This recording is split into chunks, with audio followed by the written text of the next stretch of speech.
அனைவருக்கும் வணக்கம். நீங்க பார்த்துட்டு இருக்கிறது கல்கரி நியூஸ். நான் தீபிகா. இப்போ இன்னைக்கு ரொம்ப சென்சிபிளா எல்லா தலைவர்களும் பேசக்கூடிய விஷயம் என்னவா இருக்கு? கிளாம்பாக்கத்துல இருக்கிற கூட்டம். அந்த கூட்டம் அலமோதுது. இவ்ளோ மோசமான ஒரு சூழ்நிலையை சந்திச்சுக்கிட்டு இருக்காங்க. இத பத்தி யாருமே பேச மாட்டீங்களா? அப்படிங்கிற கேள்விகள் ரொம்ப அதிக அளவுல இருக்கு. சரி என்னதாயா அப்படின்னு சொல்லி பார்த்தாங்க. நேத்து நைட்ல இருந்து ஸ்தம்பித்து போய் நிக்குதுங்க அந்த இடம்.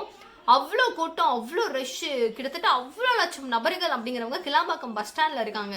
எனக்கு அதே தான் வேணும் அப்படின்னு சொல்லி, அங்க தாங்க அந்த பஸ் எல்லாம் வரும் அப்படின்னு சொல்லி நிறுத்துறாங்கல்ல. எல்லா ஊருக்கும் இங்க இருந்து தான் பேருந்துகள் போகும் அப்படின்னு தெரியும்ல. சரி, இன்னொன்னு, இந்த எலெக்ஷன் கமிஷன் எடுத்திருக்கிற டேட்டையும் கொஞ்சம் தெளிவா சூஸ் பண்ணிருக்கலாம். பிகாஸ் ஒரு ஃப்ரைடே அப்படின்னு வச்சுக்கோங்களேன். ஏன்னா இப்போ எல்லாருமே வந்து ஐடில தான் ஒர்க் பண்றாங்களா, சாட்டர்டே சண்டே லீவ் வருமா அப்படின்னு கேட்டீங்கன்னா கிடையவே கிடையாது. எல்லாருக்கும் சனிக்கிழமை ஒர்க்கிங் அப்படிங்கிறது பல பேருக்கு இருக்கு. மந்த் அண்ட் டைம் வேற இது. ஸோ ஃப்ரைடே சாட்டர்டே அப்படின்னு 2 days ஆஃபீஸ் லீவ் போட முடியுமான்னு கேட்டிங்கன்னா கிடையவே கிடையாது. சரி, ஓகே, இங்கே வரோம், ஊருக்கு வந்துட்டோம், எப்படியோனா திரும்ப போகிறது எவ்வளோ ஸ்ட்ரகிள்னு தெரியுமா, எவ்வளோ கஷ்டம்னு தெரியுமா? எப்படிங்க போக முடியும்? ஒரு லீவ் அப்படிங்கிறது கண்டினியூட்டியாக வச்சுருந்தாங்க அப்படின்னா சுமூகமாக ஓகேன்ட்டு போயிருப்பாங்க. இந்த ஒரு நாளைக்கு போகணுமா, நம்ம எப்படா வர்றதுங்கிற ஒரு மைண்ட் டார்ச்சர் அதிகமாக இருக்கும் போல. எல்லா வாக்கு சதவீதமும் நடக்கணும், வாக்குப்பதிவு நடக்கணும்னு நம்ம நினைக்கிறோம். பட் கரெக்டான ஒரு தெளிவு இல்லையோ அப்படிங்கிறது தோணுச்சு எல்லாருக்கும். ஸோ இந்த நேரத்தில் அது ப்ரூவும் ஆயிருக்கு. இந்த டைமில் எவ்வளோ அழகாக வந்து பஸ்ஸஸ்லாம் இவங்க வராங்க. இப்போ தீபாவளி பொங்கலுக்கு எப்படி நபர்கள் போவாங்களோ, யாரும் அந்த ஊர்லேயே இருந்து ஓட்டு போகிறவங்க கிடையாதுங்க.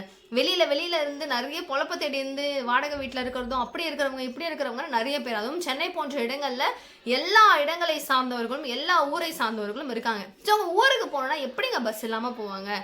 ஒரு பண்டிகை டைம்லையாவது அட்லீஸ்ட் பஸ் விட்றீங்களா? போன டைமு ஆடல் பாடல் நிகழ்ச்சி, அதெல்லாம் தேவையில்லைங்க. பஸ்ஸு கொடுங்க, பஸ்ஸு வாங்கி விடுங்களேன். இவ்வளோ ஊழல் டிரான்ஸ்போர்ட்டில் எவ்வளோ ஊழலுங்க.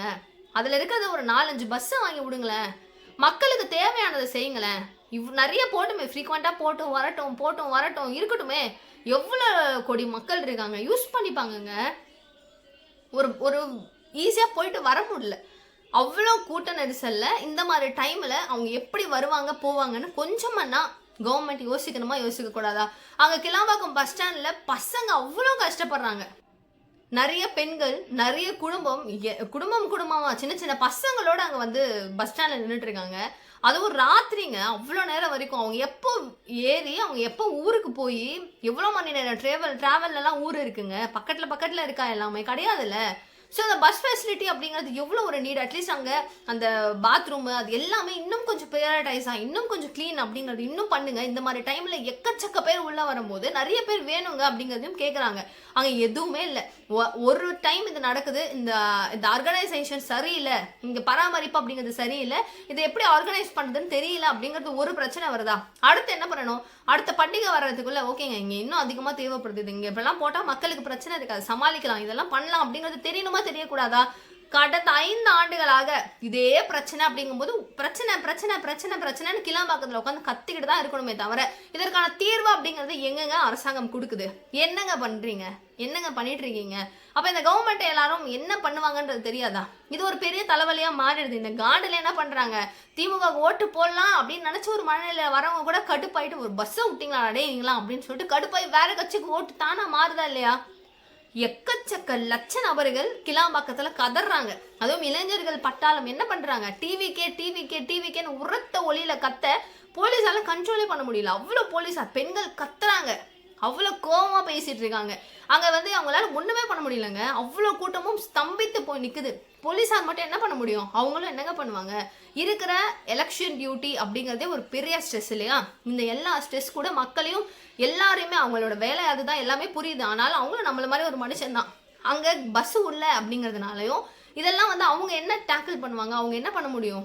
ஒன்றுமே அவங்களால பண்ண முடியல. யாரை குறைன்னு சொல்கிறது? மக்களை தான் அவங்க வந்து காம்ப்ரமைஸ் பண்ணுறாங்க. சரிங்க, கொஞ்சம் இருங்க, வரும் அப்படின்னு. திருச்சிக்கெலாம் போகிறதுக்கு பஸ்ஸு ரொம்ப நேரமாகவே இல்லையா. அந்த வழியாக போகிற பஸ்ஸு நீங்கள் பண்டுட்டிலாம் போகக்கூடாது, இறங்குங்க அப்படின்னு சொல்லி இறக்கி விட்டாங்களாமா. இந்த சைட்லலாம் வரவே முடியலையாம். இவ்வளோ அளவுக்கு ஸ்ட்ரகிள் எதுக்கு? அப்போ எப்போ தான் திருந்துவீங்க? எப்போதாங்க திருந்துவீங்க? தீபாவளிக்கு வந்தால் இப்படி தான், பொங்கலுக்கு வந்தால் இப்படி தான், நியூ இயருக்கு வந்தால் இப்படி தான். அங்கேருந்து இங்கே வரணும் அப்படின்னா எவ்வளோ கஷ்டங்க ஒரு ஊருக்கு போகிறதுக்கு. அப்போ நான் பண்ண மாட்டேன், நீ கஷ்டப்பட்டுக்கோன்னு விட்டா சரி. இப்போ ஓட்டு உரிமை அப்படிங்கிறது எங்கள் எல்லாருக்கும் இருக்குது, உங்களுக்குலாம் நாங்கள் ஓட்டு போடணுமா போட வேணாமா? அதுக்காகவாச்சும் ஐயோ நமக்கு ஒரு ஓட்டு கூட மிஸ் ஆகிடக்கூடாது, அந்த வயசானவங்கள தூக்கிட்டு வந்தெல்லாம் ஓட்டு போட வைப்பாங்க. இப்போலாம் அது இருக்கா இல்லையா? சட்டை விட்டிங்களா? ஒன்றுமே தெரில. எல்லா பண்டிகைக்கும் இதே மாதிரி தான் நீங்கள் கஷ்டப்படணும் மக்களே. நான் ஒன்றும் பண்ண மாட்டேன், நான் பாட்டுக்கு ஜாலியாக இருப்பேன் நந்தா, எப்படிங்க? ஸோ ஓட்டு உரிமை அப்படிங்கிறது நம்மளுடைய உரிமைங்க. அதை வந்து இப்படிலாம் பண்ணாதீங்க அப்படிங்கிறது தான் எல்லாரும் கேட்குறது. பிரபலங்கள் பல பேர் வந்து வாய்ஸ் அவுட்டும் பண்ணியிருக்காங்க. ஸோ நம்ம அண்ணாமலை அவர்களும் வந்து சொல்லியிருக்காரு, இந்த மாதிரி நிறைய பேருக்கு வந்து பாதிப்பு இருக்குது, தயவு செய்து இது வந்து நம்மள அரசாங்கம் பார்க்க முடியும், மாநில அரசு தயவு செய்து இது கவனிச்சு என்னென்ன செய்யணும், எங்கெங்க போக்குவரத்துகள் கொடுக்கணும் அப்படிங்கிறத கொடுங்க.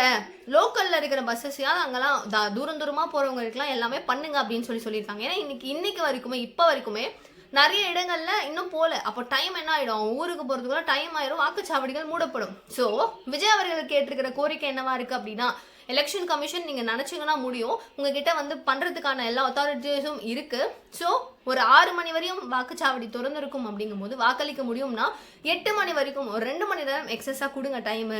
ஸோ நிறைய பேர் வந்து ஓட்டு போட வருவாங்க, அது எங்களுக்கு ஒரு பெரிய உதவியா இருக்கும். ஏன்னா நிறைய பேர் சொந்த ஊருக்கு வர முடியல, இதுக்காக தான் வரணும்னு அவங்க ட்ரை பண்றாங்க, பட் முடியல.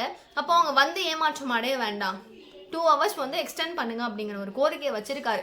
ஆனா அங்க கிளாம்பாக்கத்துல கத்துறவங்க என்ன சொல்றாங்க, நாங்க எங்க டிவிகேக்கு ஓட்டு போட்டுருவோமோ அப்படிங்கிறதுனால அரசாங்கம் இதை செய்யறாங்கன்றாங்க. ஒரு செட் ஆஃப் குரூப்ஸ் மேபி டிவிகேக்கு இருக்கலாம், மீதி செட் ஆஃப் ஏடிஎம்கேவும் இருப்பாங்க, டிஎம்கேவும் இருப்பாங்க, மற்ற கட்சிகளுக்கு ஓட்டு போடணும்னு இருப்பாங்க. ஸோ இது வந்து வேணும்னு செஞ்சாங்கன்ற குற்றச்சாட்டை அக்செப்ட் பண்ண முடியாது. பிகாஸ் எல்லா டைமும் இப்படி தான் நடக்குது. இதுக்காகன்னு சொல்ல முடியாதுல்ல. பொங்கலுக்கு நல்லா இருந்ததா, தீபாவளிக்கு நல்லா இருந்ததா, அவங்களால ஆர்கனைஸ் பண்ண முடியலங்க, அப்படிதான் நம்ம சொல்லணும். இதுக்காகன்னு நம்ம மனசுல மேபி நினச்சிக்கலாம், ஆனால் உண்மையாக அவங்க கரெக்டாக ஆர்கனைஸ் பண்ணல. இது ஒரு பெரிய அடி ஒடையா தான் கண்டிப்பாக திமுக அரசாங்கத்துக்கு இருக்கு. இது என்னங்க இப்படி பண்ணி வச்சிருக்கீங்கன்னு மக்களும் கேட்குறாங்க. என்ன பதில் சொல்லுவாங்க அப்படிங்கிறது சத்தியமாக யாருக்குமே புரியல. ஸோ நிறைய திரைப்பிரபலங்களும் வந்து ஓட்டு போட்டாச்சு, எல்லாரும் ஓட்டு போட்டுட்டு இருக்காங்க. இதோ நானும் போட்டு முடிச்சுட்டேன், தெரியுதா, நானும் போட்டு முடிச்சாச்சு. நீங்களும் ஓட்டு போடலைன்னா கன்ஃபார்ம் சீக்கிரமாக போய் போட்டுருங்க. அண்ட் 11 மணி நிலவரம் படி வாக்குப்பதிவு அப்படிங்கிறது 37.56% பதிவாயிருக்கு அப்படின்னு சொல்லப்படுது. ஸோ 2021 ஓகேவா, அந்த வருடம் 11 o'clock வரைக்கும் அப்படின்னு பார்த்தா 26.29% மட்டும்தான். ஸோ கிட்டத்தட்ட வாக்கு வித்தியாசம் அப்படிங்கிறது இந்த முறை 11.27, அதாவது 11.27% வித்தியாசம். அதிக நபர்கள் 11%க்கும் மேல அதிக நபர்கள் ஓட்டு போட்டிருக்காங்க 11 மணிக்குள்ள. ஸோ ஒரு பெரிய புரட்சியா, இது வரைக்கும் எக்ஸ்பெக்டே பண்ணாத அளவுக்கு இது ஒரு பெரிய ட்விஸ்டடான ஒரு எலெக்ஷனாக இருக்கும் அப்படிங்கிறது எல்லாருடைய பேச்சாகவும் இருக்கு. ஸோ என்ன நடக்கும் அப்படிங்கிறது யாருக்குமே தெரியல, கணிக்க முடியல. ப்ரெடிக்ஷன்ஸ் அப்படிங்கிறது பெரிய பெரிய ஜாம்பவான்களாலும் முடியல. இதுவா இருக்குமா, அதுவா இருக்குமா, அப்படி இருக்குமா, இப்படி இருக்குமா, டிவிகே வருமா, இல்லை டிஎம்கே வருமா, ஏடிஎம்கே வருமா, என்னையா நடக்கும், இவங்க தான் என்னதான் பண்ணுவாங்க அப்படின்னு சொல்லிட்டு பல கேள்விகள். 1 கிடையாது, 2 கிடையாது, 3 கிடையாது, கூயுது. ஸோ இளைஞர்கள் முதல் முறை ஓட்டு போடுறவங்களுக்கு எங்களுடைய அட்வைஸ் அப்படின்னு சொல்லிட்டு ஒரு தலைவர்களும் ஒரு அட்வைஸை கொடுக்குறாங்க. மக்களே உங்களுக்கு தெரியும், எந்த ஆட்சி வந்துச்சு அப்படின்னா நல்லா இருக்கும் அப்படிங்கிறது தெரிஞ்சு தயவு செய்து ஓட் போடுங்க. நம்ம ஓட் ஒன்றா இருந்தாலும் அது வேஸ்ட் பண்ணக்கூடாது. ப்ளீஸ் புரிஞ்சு ஓட் பண்ணுங்க. தேங்க்யூ ஸோ மச் ஃபார் வாட்சிங் திஸ் வீடியோ. பாய்.